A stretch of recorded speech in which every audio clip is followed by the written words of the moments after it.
stuff in Dubai, he has stuff in UAE, he has stuff in Saudi Arabia. He's got stuff all over the place. This shit is all tied to it. Yeah. Right? But I don't... They're missing the bigger picture because they don't understand that much of the world is going to go, I'm not fucking playing this game. I'm not going to deal with you anymore. I'll deal with China. I'll deal with the EU. We'll make these other trade deals. Yeah. And that's what's happening. It's happening right now.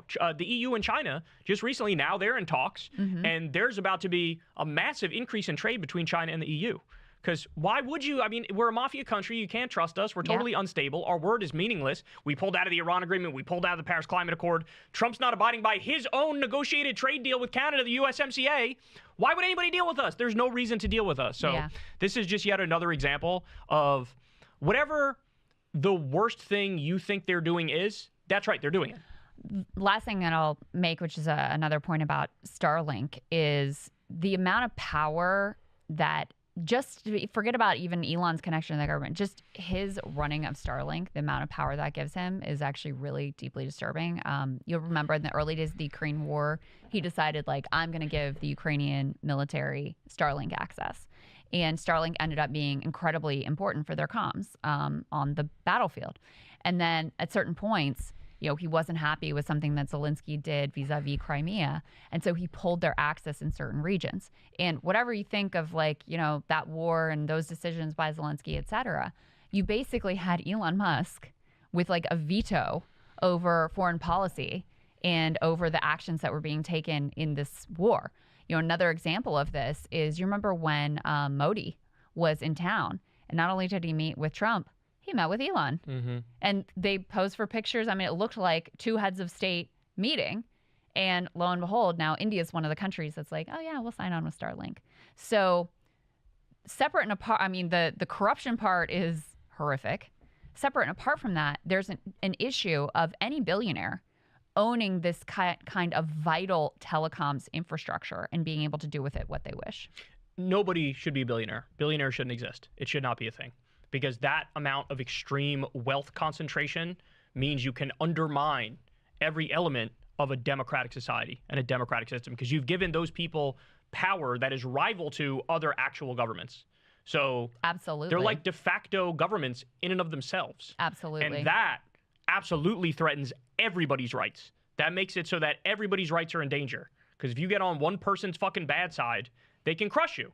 Their voice is worth so much more than a random grandma in Cleveland who donates $10 to their local politician. Yeah. Right? Nobody cares what that grandma says, but they care what Elon Musk says. They care what Elon Musk does, and it really undermines democracy.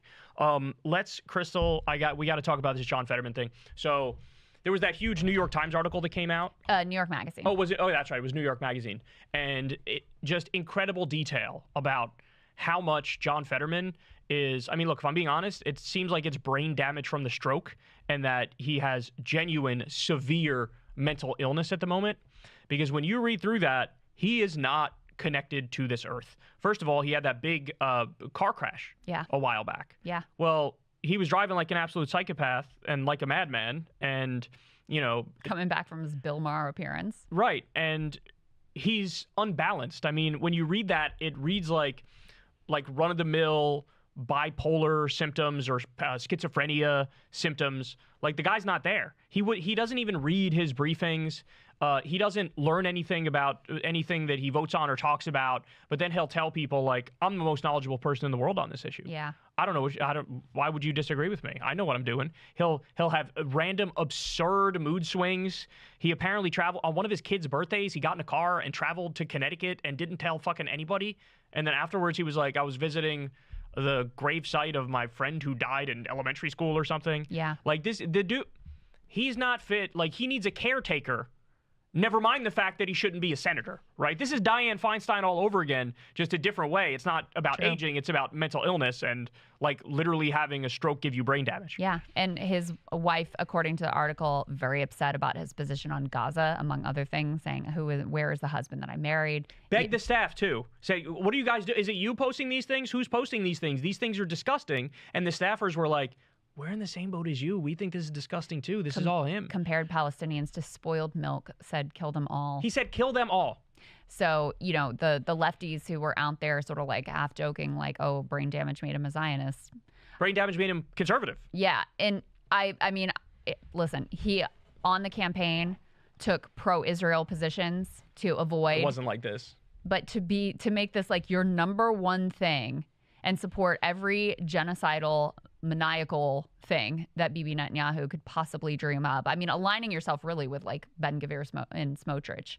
That's something else entirely. So I have an update on that story for you. You guys can throw this up on the screen here, but this came out after that New York Magazine article.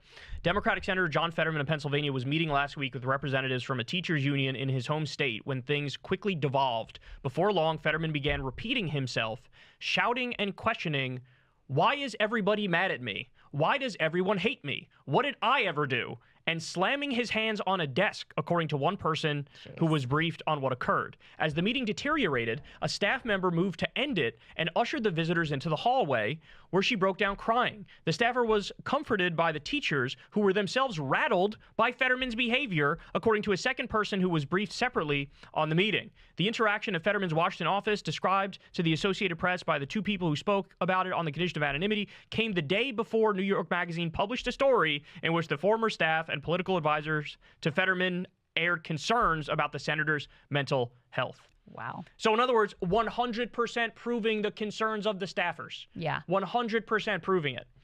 He has zero emotional regulation. And is apparently refusing to take his meds. Yeah.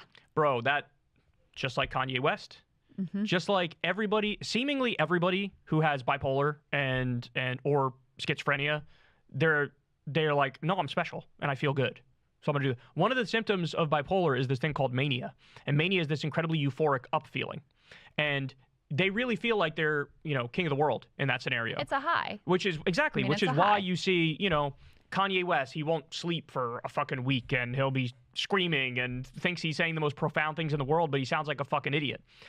My grandmother had bipolar. At the time, it was called manic depression.